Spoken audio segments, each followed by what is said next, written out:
नमस्कार, मैं हूं निकिता और आप देख रहे हैं सत्यहिंदी.com। चलिए एक नजर डालते हैं अब तक की सुर्खियों पर। आज़ाद समाज पार्टी प्रमुख और नगीना सांसद चंद्रशेखर आज़ाद ने एक जनसभा को संबोधित करते हुए ईडब्ल्यूएस के 10% आरक्षण का जिक्र किया और कहा कि आरक्षण पर सबसे बड़ा हमला 10% ईडब्ल्यूएस के रूप में हुआ है। चंद्रशेखर आज़ाद ने कहा कि आरक्षण को समाप्त करवाने के लिए एड़ी चोटी के जोर लगा दिए और इस पर सबसे बड़ा हमला कब हुआ, जब 10% ईडब्ल्यूएस के रूप में लागू हुआ। उन्होंने कहा कि हमारे पूर्व दलों ने उस वक्त इसका साथ दिया। उन्होंने कहा कि हमारे पूर्व दलों ने उस वक्त इसका साथ दिया जबकि वो आरक्षण पर सबसे बड़ा हमला था। उन्होंने कहा कि हमारे पूर्व दलों ने उस वक्त इसका साथ दिया जबकि वो आरक्षण पर सबसे बड़ा हमला था। अगर उसी दिन हम लोगों ने सड़कों पर निकलकर अपनी आवाज़ को उठाया होता, इसका विरोध किया होता, तो किसी की माँ ने दूध नहीं पिलाया जो दोबारा आरक्षण पर हमले के बारे में सोच लेता।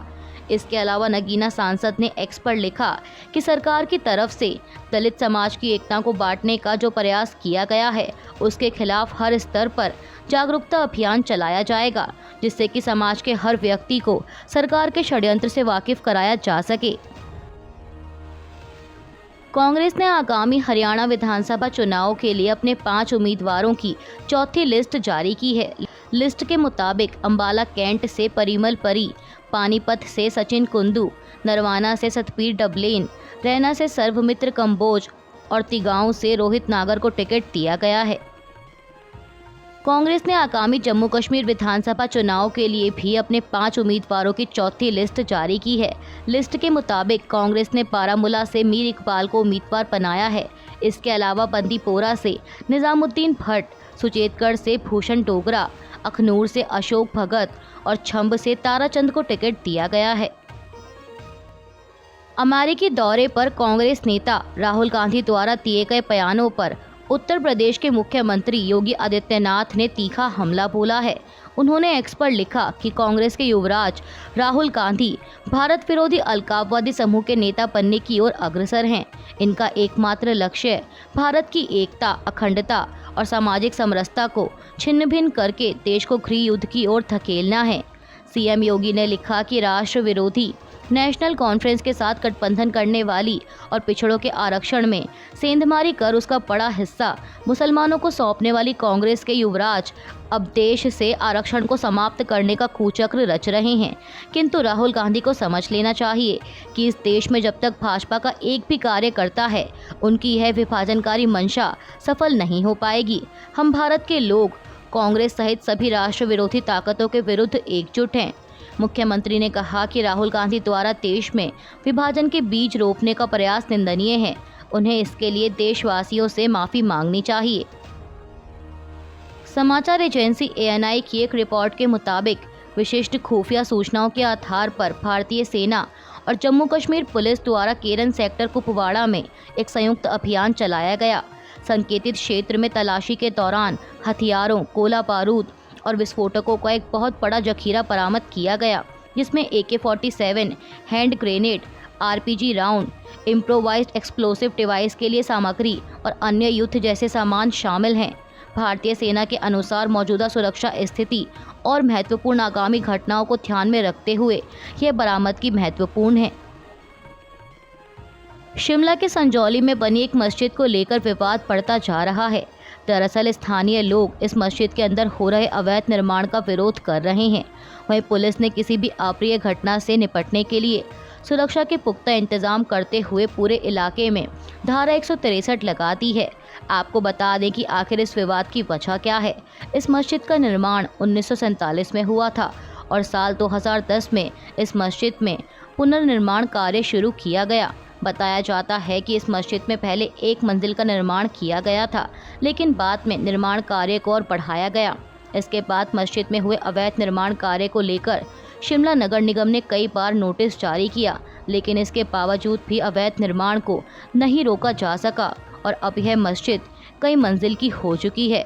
और मस्जिद में हुए अवैध निर्माण कार्य के खिलाफ शिमला में बड़ी संख्या में लोग सड़कों पर उतर आए हैं। लोगों का कहना है कि वह इस धार्मिक स्थल के खिलाफ नहीं बल्कि इसके अंदर जो अवैध निर्माण हुआ है वो उसका विरोध कर रहे हैं। इसके साथ ही मस्जिद की आड़ में मदरसा चलाने का भी आरोप है। संजौली मस्जिद मामले पर हिमाचल प्रदेश विधानसभा में नेता प्रतिपक्ष जयराम ठाकुर ने कहा कि पहले से संभावना लग रही थी कि हिंदू समाज में आक्रोश है। पहले ही हमने विधानसभा में कहा था कि सरकार इस मामले को गंभीरता से ले। सरकार ने इसे गंभीरता से नहीं लिया। लाठीचार्ज किया गया और वाटर कैनन का इस्तेमाल किया गया है। भाजपा नेता ने कहा कि प्रदर्शनकारियों से बात करने की कोशिश नहीं की, लोगों की भावना और अधिक आहत हुई है। वहीं भाजपा के प्रदेश अध्यक्ष डॉक्टर राजीव बिंदल ने कहा कि आज जिस तरह से शिमला में हिमाचल प्रदेश की वर्तमान सरकार ने प्रदर्शन कर रहे निहत्थे लोगों पर लाठीचार्ज किया, वाटर कैनन का इस्तेमाल किया, वो बहुत निंदनीय है।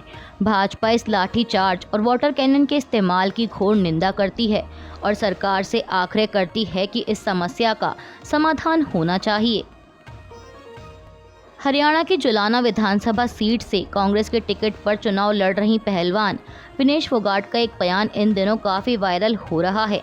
एनडीटीवी की एक रिपोर्ट के मुताबिक उन्होंने अपने इस बयान में भारतीय ओलंपिक संघ की अध्यक्ष पीटी उषा पर राजनीति करने का आरोप लगाया है। एक निजी यूट्यूब चैनल को दिए इंटरव्यू में विनेश फोगाट ने कहा कि जब मुझे पेरिस ओलंपिक से डिस्क्वालीफाई कर दिया गया था तो पीटी उषा मैम अस्पताल में मुझसे मिलने आई थी, ना मुझसे बात की ना कुछ बोला। आपको तो पता ही है कि राजनीति में पर्दे के पीछे और आगे बहुत कुछ होता है, तो वहाँ पर भी राजनीति हुई है, इसलिए तो दिल टूटा ना। मुझे तो बहुत सारे लोग बोल रहे थे कि आप रेसलिंग छोड़ना मत, लेकिन मेरा सवाल ये है कि आखिर हम ये किसके लिए करें। हर जगह पर आज राजनीति हो रही है। मैं अस्पताल में थी, उस बिस्तर पर लेटी थी जहाँ से आगे क्या होगा मुझे कुछ पता नहीं था। वो मेरी ज़िंदगी के सबसे बुरे दिनों में से एक था। आप वहां आते हो बगैर बताए, मेरे साथ फ़ोटो क्लिक करते हो, फिर उसे सोशल मीडिया पर डालकर लिख रहे हो कि हम आपके साथ खड़े हैं। ऐसे थोड़ी ना कोई साथ होता है, ये सिर्फ राजनीति थी और कुछ नहीं।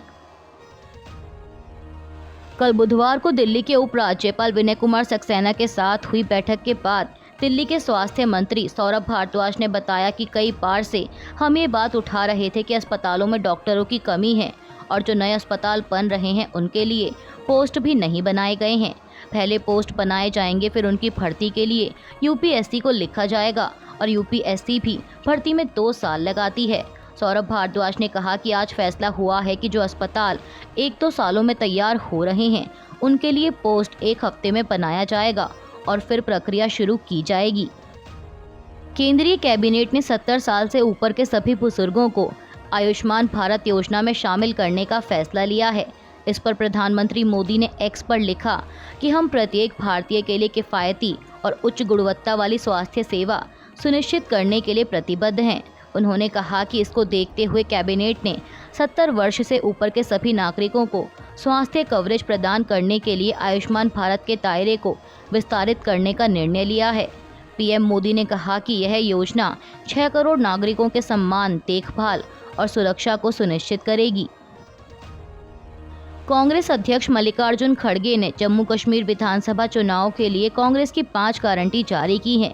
कांग्रेस की एक्स पर की गई पोस्ट के मुताबिक गारंटी में 1 लाख खाली पदों पर भर्ती, परिवार की महिला मुखिया को हर महीने 3,000 रुपये, परिवार के हर सदस्य को 11 किलो चावल, 25 लाख रुपए का स्वास्थ्य बीमा और स्वयं सहायता समूहों में शामिल महिलाओं को 5 लाख रुपए का ब्याज मुफ्त।